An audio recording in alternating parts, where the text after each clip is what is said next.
Hong. I'm a detective over at Camel Police Department. I've been with the department for approximately 8 years.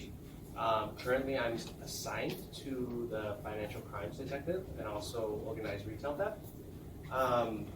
But we're here to talk about fraud today, right, and fraud prevention. I'm here to help and get you guys familiar with preventing fraud, all right?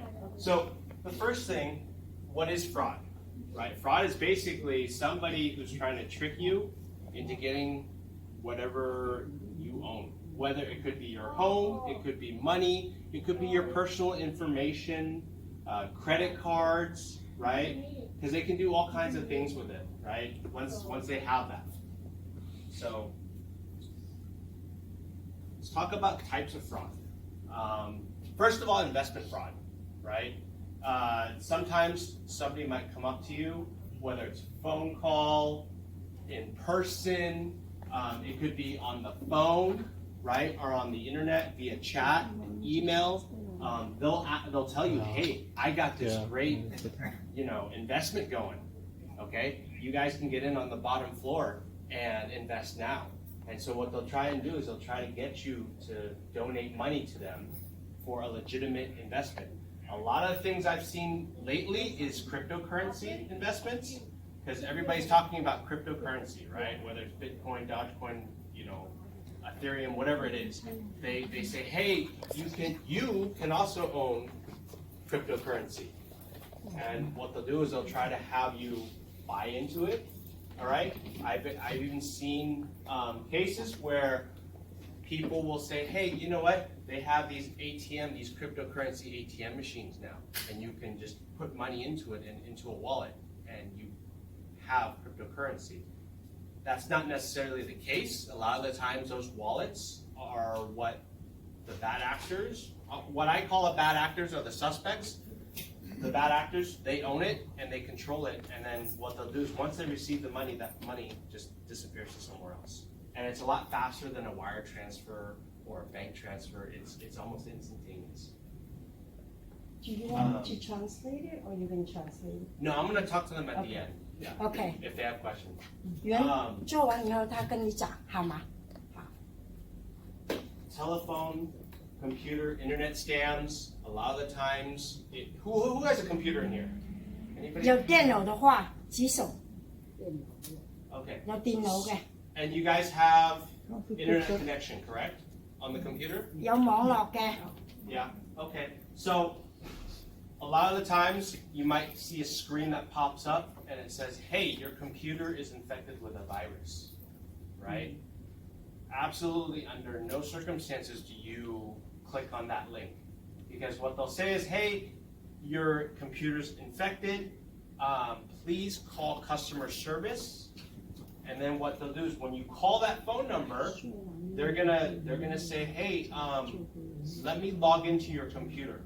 They'll ask you to install something onto your computer, and then they have now taken over your computer.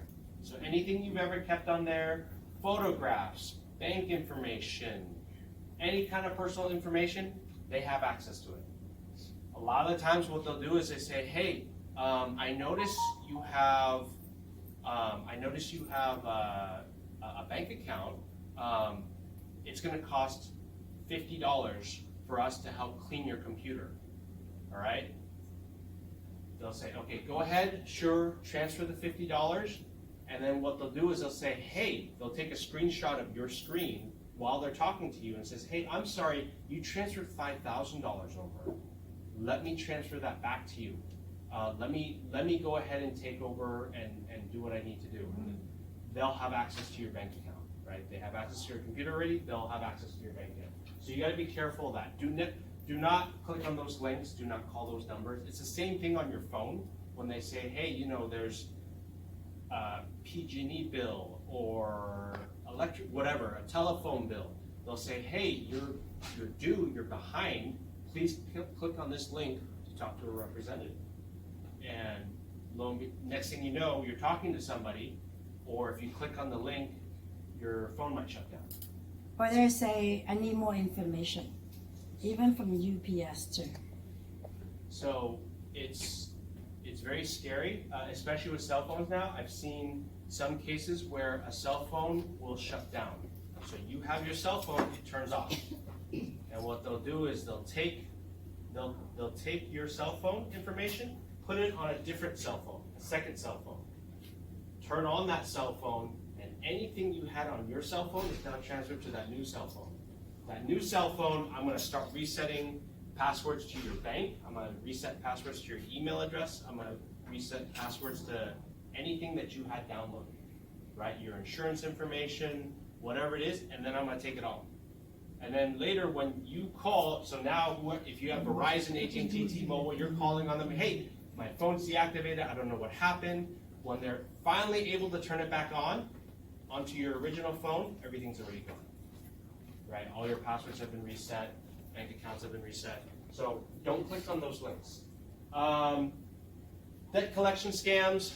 I'm not sure if anybody's ever seen like reverse mortgages or consolidated debts, right? They say, hey, we can give you X number of dollars right now. You don't have to verify anything.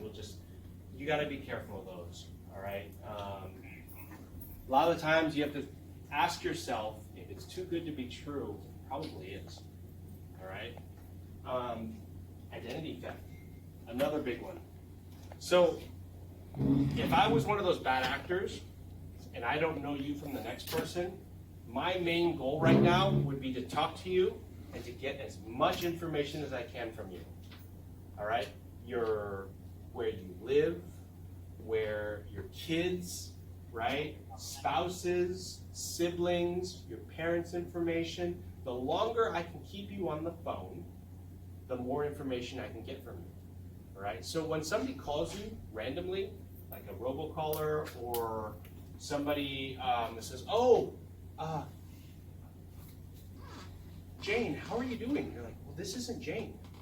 I'm sorry, who is this? Did we meet the other day? I want to engage in that conversation, right? If I can talk to you longer, I'm going to find out more about you. The more I know about you, the more I can steal your information. All right? So you got to be careful. The bad actors, a lot of times, they're very charismatic. All right? They know how to talk to people. They have a very soft approach, right? You just have to tell yourself, you know what? I don't know you. Have a nice day. That's it. Romance scams. That's a big one too. Unfortunately, these bad actors are not dumb. They're pretty smart. They'll look in obituaries. They'll look to see who is recently widowed, right? And they'll contact that person. They'll do an internet search of that person. They'll know a lot of the times in obituaries, what do we have in obituaries? What that person did, where they worked, where they grew up, where they lived, who's survived by that person, right? Hey, I'm a friend of, your daughter, so-and-so. I'm just calling, I'm really sorry for your loss. How are you doing, right? And a lot of times when we have recently suffered a loss, we're not quite thinking about how to be safe. And this person's talking to you, you think it's a friend, it's not, or you think it's an acquaintance, and it's not, and they just want to engage in conversation. Once they're able to engage in that conversation, they're going to start to get information from you. Oh, really? I'm so sorry. I used to work with Bob down at the company ABC, and we worked there for so long. I'm really sorry about that. And how are you doing? What's your address? Can I send you some flowers? Bam, I already have your address now, right? I have your name, I have your address. So be careful, all right? A lot of the times, people, once they start that initial conversation, they start to promise you things. Like, hey, I'm located in Nevada right now, or I'm across the country or in a different country. I want to come see you. I want to come visit you. Can you wire me some money, right? I need, government has me under lockdown because I have a warrant. And it was a silly thing that, this little business transaction, but I need, $2,000 to get out so I can fly out and meet you. And people will start to do that, right? And so you gotta be careful for this promise of, you know, companionship, right? So, this is a touchy topic too. Theft from money, of money from like family or caregivers. I get a lot of cases of that. I'm sure everybody here, everybody takes care of themselves at this point, right? Everybody doesn't have a caregiver. Well, a lot of the times caregivers could be exploiting you, right? They have access to all your information because they might come to your residence, right? They help you out with picking up your mail, paying your bills. If they pay your bills, they have access to your checking account, savings account, credit cards, right? They have access to your vehicles. They get the mail. So it's really easy for somebody to do that, right? And if you're in a situation where you do need extra care, there are safeguards that you can put up, right? There are things that you can do. So, grandparents and imposter scams. Has anybody ever gotten a phone call where, hey, your grandson, niece, or nephew, hey, they're in trouble in Texas. They were just arrested for ABC charges, and they need to be bailed out. And you're like, oh my God, somebody's in trouble, right? So we need X number of dollars. Here's the number you need to send it to, and a lot of times we may send it.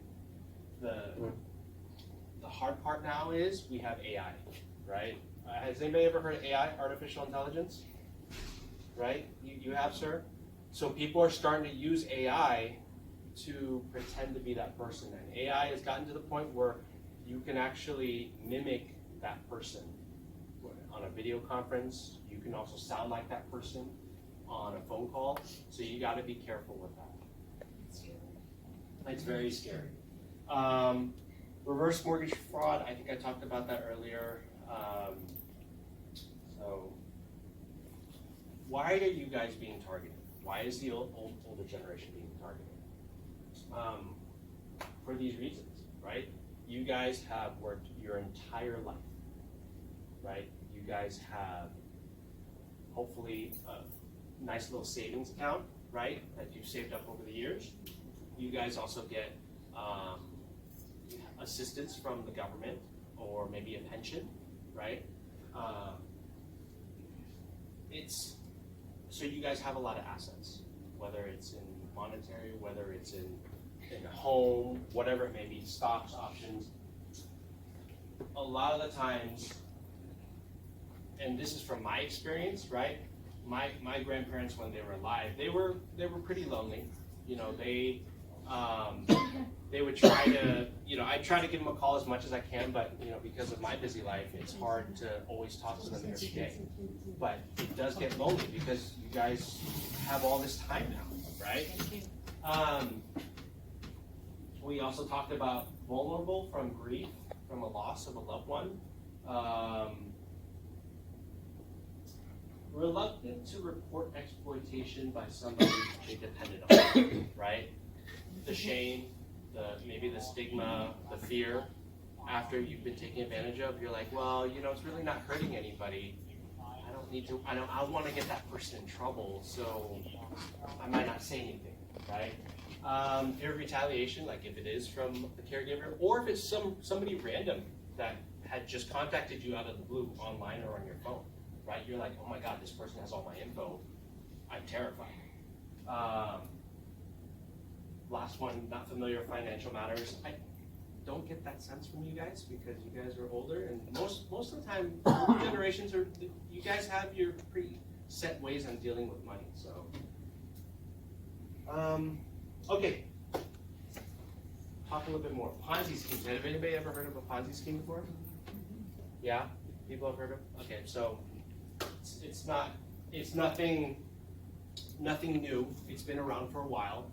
There's some Ponzi schemes in the past that have made national news, right? But basically, if I'm at the top, if I'm inside that pyramid, the Ponzi scheme, I will try and what's the word I'm looking for? I would try not hire, but recruit 5, 10 people under me and say, hey, invest this money now. You're going to get an X number return, right?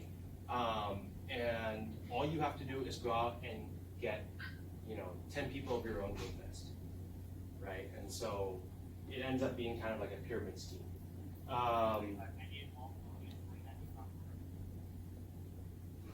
Financial advisors. Who has a financial advisor? Is anybody familiar with a financial advisor? I think it might be a younger generation thing where people kind of ask to help wealth plan. But you gotta be careful of certain financial advisors. I think insurance sales reps are same. They'll sit there and they'll try and say, hey, I do financial advising on the side or whatever, and then all of a sudden you have these kind of like unexplained fees. Annuities. Does anybody have an annuity in here? Anybody familiar with an annuity? No? Okay. I won't go over that because that's kind of different. Okay, so IRS scams, especially not just IRS scams, but government scams in general. Getting a letter from the IRS, getting a letter from the tax board of state of California, whatever it may be, saying that, hey, you owe X number of dollars. It's even harder now to detect because if your identity is stolen, people are using it, and people are using it for like DoorDash, Uber, Lyft, and what they'll do is they'll work under your name, and at the end of the year when taxes are filed, the IRS is going to send you and say, hey, you owe 10, 20, whatever, $30,000 for all the fees that or all the income that you collected working. And then you're looking at this, we're like, well, is this real or is this fake, right? So you gotta be careful of letters that you get from the government. You're really gonna have to look at the letter and say, okay, is the state seal, is that really the state seal? Is that really IRS that's sending it to me? All right? In those situations, do not call the number that's listed there. Look up at another source. Go online, right? Go somewhere else and get the number and contact the agency that way, okay? Don't ever call the number or email the email that's listed on the letter because you don't know where it's going to. At least if you look it up, you know that, hey, I'm pretty sure this is going to be the IRS that I'm calling. We touched on this earlier, family members needing help, especially with like AI. I have gotten a bunch of cases where I say Texas because the last case was in Texas, where the bad actor called my victim and said, hey, your grandson is in jail right now for drug-related charges. He was arrested near the border. It's a $10,000 bail. I actually need, $10,000, and the person unfortunately wired it to him. All right. So in that situation, I would definitely try and hang up or say, hey, give me a phone number, let me call you back. All right. Call another family member. Call that person, that grandkid or the nephew, the niece, your daughter, whoever it is who has contact with that person that supposedly is in trouble. Call that person and find out for yourself. A lot of the times they're going to try and stay on the phone with you. Hey, don't hang up. This is really important. Johnny's life depends on this. If he doesn't get bailed out, he's going to be held for the next month. They're going to try and pressure you. They're going to try and trick you into staying on the phone. Lottery sweepstakes scams, another one. They say, hey, you want a bunch of money, right? Ever heard of the Nigerian prince scam? Where, hey, if I have $100 million and I want to share it with you, all you have to do is send me $10,000, right? Believe it or not, people do it. People still do it. So, we joke about, hey, this Nigerian prince is going to share his wealth with everybody, but like, people have fallen for it. It may not be the same circumstance where it's the Nigerian prince, but that's what they're doing. Another scam is that I see a lot is they'll call you up and they say that you have an outstanding bill. A lot of the times what they'll ask you to do is to stay on the line, to go down to Walgreens, to go down to the bank, withdraw some money, go get some gift cards, maybe at Safeway or Target. That should be a red flag right there, right? If you owe money to anybody, right, you should be just paying directly to whoever you owe, not going out and buying gift cards. The reason they ask for gift cards is it's really hard to trace. Once you pass that gift card number over and the PIN number, it's nearly impossible for me to follow. Yeah, that's it. And I've seen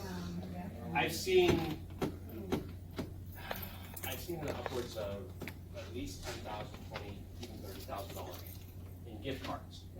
The person purchasing the gift card, you're purchasing it 500, 1,000 at a time. You're just like, the person who's selling it to you is like, this is obviously a scam, right? Why is this person doing that? Can I say something about that? I used to work for Safeway, and I used to sell the Visa, American Express, all of that, okay? Right. And people used to come back and say, there's no money in there. Well, the thing is, you would take the car and it will be, already ready for you to use it, but as soon as you step out of that Safeway, that money's gone. Yeah. So that's actually a different crime. Not to go off too much in a tangent, I know Christmas is around the corner. I know gift cards are going to be purchased, right? One thing you have to be very careful about with gift cards is the new crime right now is I will have thousands of gift cards. I have all those numbers of those gift cards. I have all those pins of those gift cards. I've repackaged them, and I'm going back to the store, and I'm putting those cards on the shelf. All right, because those shelves can be accessed by anybody, right? So if you walked in, you walk up to, well, I think, my friend really loves In-N-Out. I'm going to get him an In-N-Out, gift card. You grab the In-N-Out gift card, you load it, $20, $100, whatever it may be. Once that card is activated, it's already gone. Because I have my program where once that card is turned on, the funds are gone. So you be careful with that, right? I recommend if you are going to buy gift cards, go to a place that maybe puts the gift cards away from the general public. Buy the gift cards online. Like a lot of people have, like Amazon, you can get an Amazon gift card online and you can just send them the code, right? Or print up the code and then you put it in an envelope, whatever, send it that way. Try to avoid those gift cards that are just hanging on the racks. And it's hard, it's very tempting, but every time I see them, I'm like, wow, anybody can just have access to that number. You'll never know. You just scan it, right? You just scan the cards. When you purchase it? No, I mean before that. Oh, before that? No, so They deactivate it. not too long ago, my partners caught a couple over, is it Home Depot or Kohl's? It was in Campbell. I think they recovered like several thousand gift cards that were unopened. So all those gift cards are compromised. They all those numbers, the bad actors already had. So once they load it, and it wouldn't be just this store, right? It would be this Kohl's here. It would be the other Kohl's in Milpitas, the other Kohl's in San Jose, right? The Safeway here, the Safeway in Los Gatos, the Safeway in San Jose. They'll put them everywhere, right? And then once you activate them, who knows, right?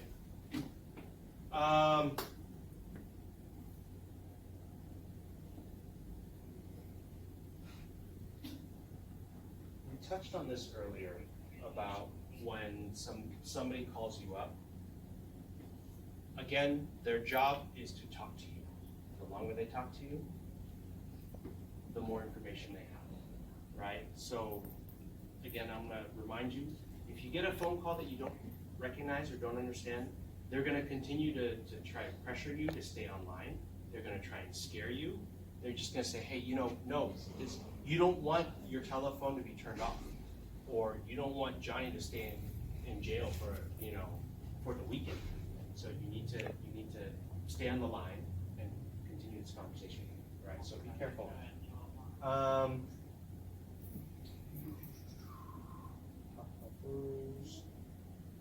Okay. Preventing fraud.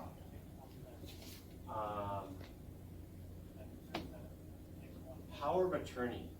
Do you guys have power of attorneys? Do you guys have trusts? You do? Okay, good. This is something you guys should talk about. Having a power of attorney to have somebody else help you out with your finances, help make decisions in cases of emergency. Probably something safer would be a trust and having multiple people helping you manage those trusts. Because at some point when, heaven forbid something happened, you might need somebody to step in. And if it's a family or friend that needs to step in an emergency situation, it might be very difficult for them to do so. But having a power of attorney also, in some ways you can have that person on your account to almost have like, in a sense, like a second person to contact. So if they can't get a hold of you, right, they can talk to that person, say, hey, is this really legitimate, or is this just kind of a scam, right? It's kind of a measure for, kind of like a backup for you, okay? Like I said earlier, ignoring robocalls, ignoring calls that you don't recognize. So there are some programs out now on your phone where you can screen the calls. And they'll say, hey, I know Google does a great job. Google will say, hey, this person you're calling is screening the call. Can you just let this person know what you're calling about? And if it's a legitimate call, they're going to stay online and says, hey, this is so-and-so, I'm here to talk to you about this. Or they'll just hang up. Because their goal is to talk to as many people as they can. And if they're unable to talk to a live person, they're just going to move on to the next.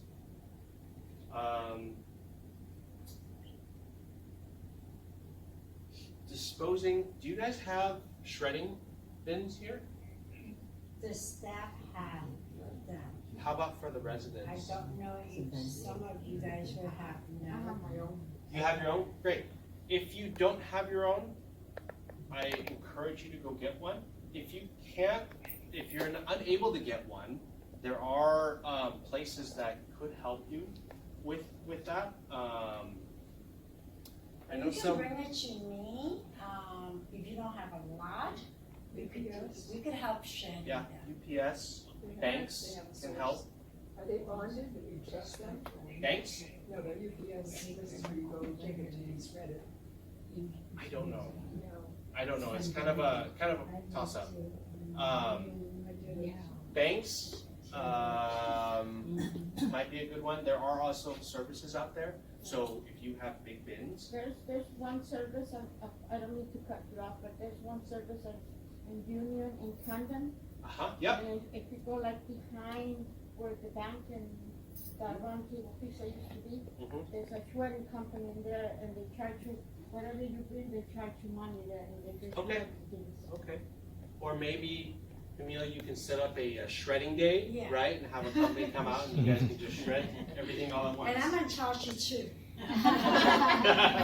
But it's a lot more or less expensive, trust me, affordable. But it's important that you get rid of those documents, all right? I know for tax purposes, you probably want to keep them around for about 7 years. After that, you can just toss them. There's no need to have them, right? No need to have it lying around. If I were to walk into your house and you had, a lot of times when I walk into a house, for whatever call it is, I might see a stack of papers.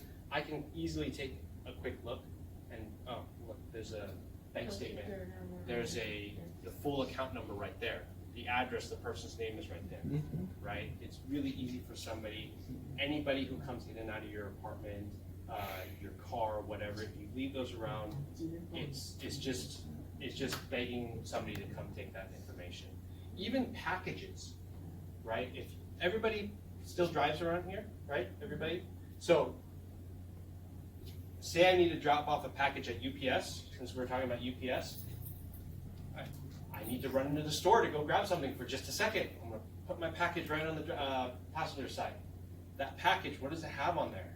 It has our address, it has our phone number, it has our name, right? Yeah.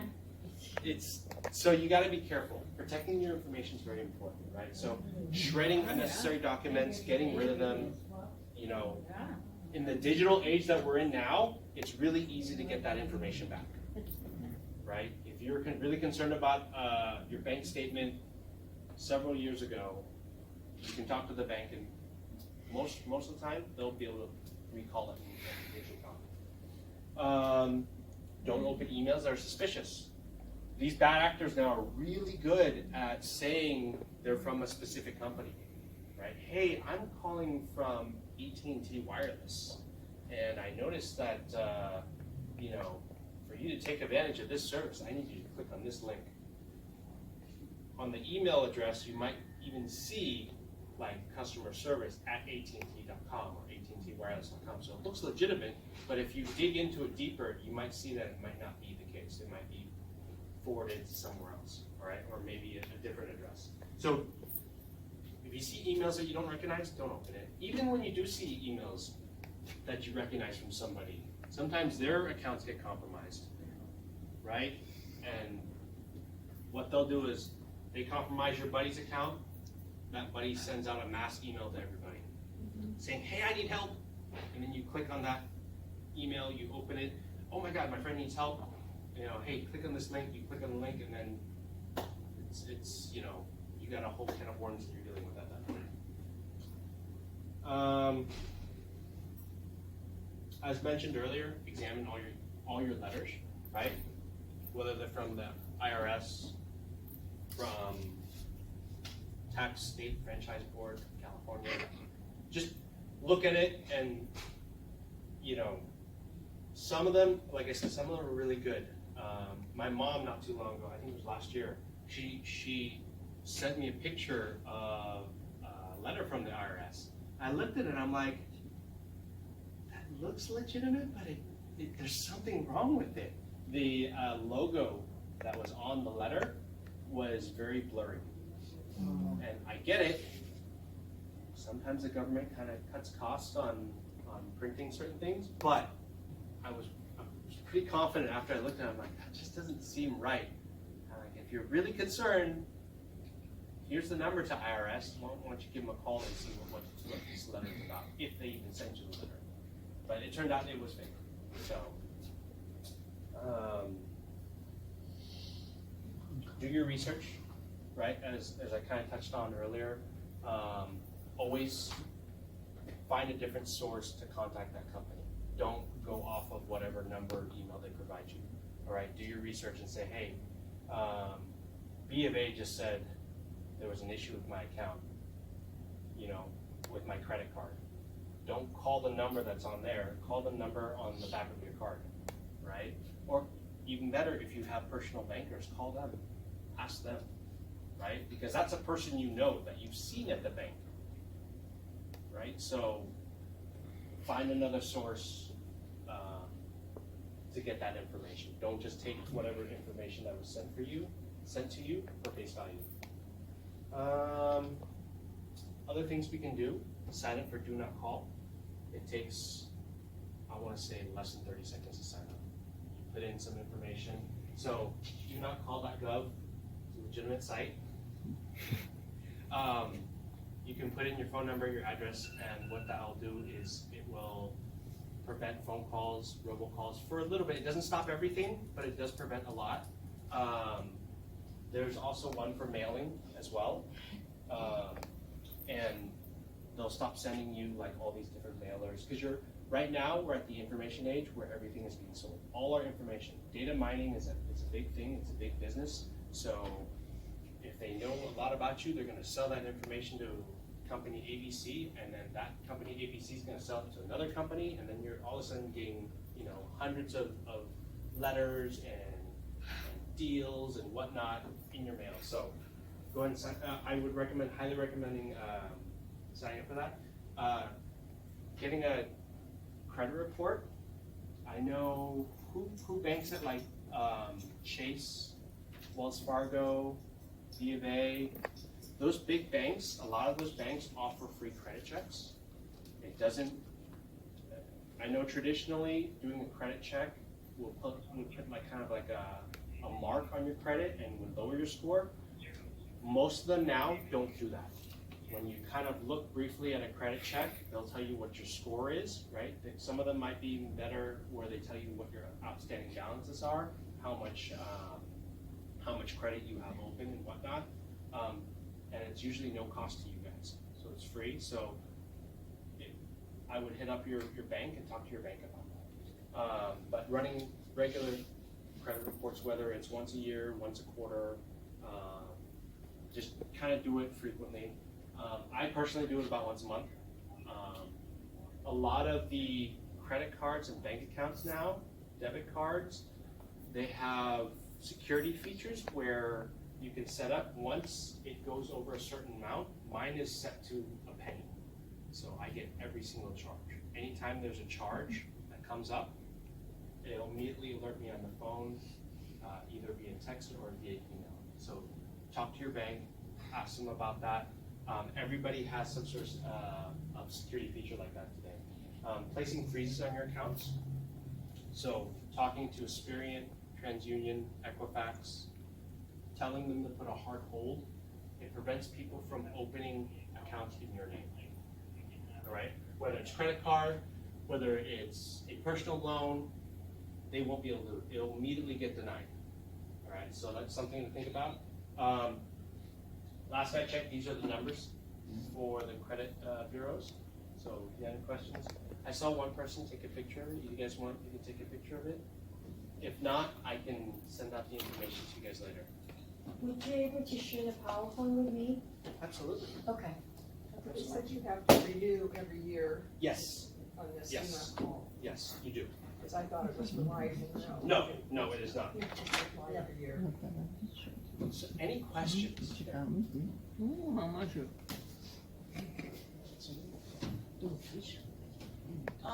Where is the police department near our apartment and the phone number? It is really close. Where? It is really close. Do you know where downtown is? You have the address? Yeah. On First Street. 70 North First Street. On 17 North Street. Yeah. And We're the phone right, number? right downtown. Um, Do you know where the Ainsley House is?